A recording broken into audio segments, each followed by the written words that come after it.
ரீசெண்டாக ஒரு penguin video பார்த்தேன். அதில் ஒரு பென்குயின் மட்டும் அதோட கூட்டத்தை விட்டு ஆப்போசிட் டைரக்ஷனில் ஒரு மலையை நோக்கி போகுது.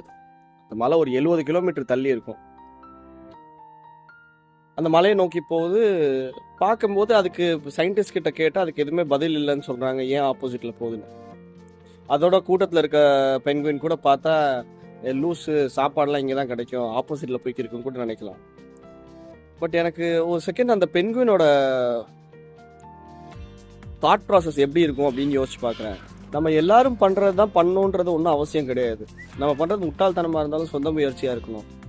கூட்டத்தோடு போகணுன்னு ஒன்றும் அவசியம் கிடையாதுன்றத அது நம்மளுக்கு காட்டுது. அது தனியாக போகிறது ஒரு பெரிய சோகமான காட்சியாக இருந்தாலும் தான் எடுத்த முடிவு சரியோ தப்போ, பட் அதை கண்டிப்பாக ட்ரை பண்ணி பார்த்துடலாம் அப்படின்னு ஒரு முயற்சியில் இருக்க மாதிரி எனக்கு ஃபீல் ஆகுது. அந்த வீடியோ எடுத்தவர் அதை பற்றி என்ன சொல்கிறாருன்னா, அந்த பென்குயினை திருப்பி போய் விட்டால் கூட அந்த பென்குயின் திருப்பி அந்த மலையை நோக்கி தான் நடந்து போயிருக்கோம் அப்படின்னு சொல்லி. தன்னோட ஒரு கூட்டத்தை விட்டு தனியாக பிரிஞ்சு போகிறதுக்கு ஒரு பெரிய தைரியம் வேணும். அதுவும் அந்த தனியாக இருக்க பென்குயினையும் அந்த மலையை பார்க்கும்போது ஒரு வேற விதமான ஃபீலிங் மனசில் வருது. பயங்கர மோட்டிவேட்டிங்காக இருக்குது.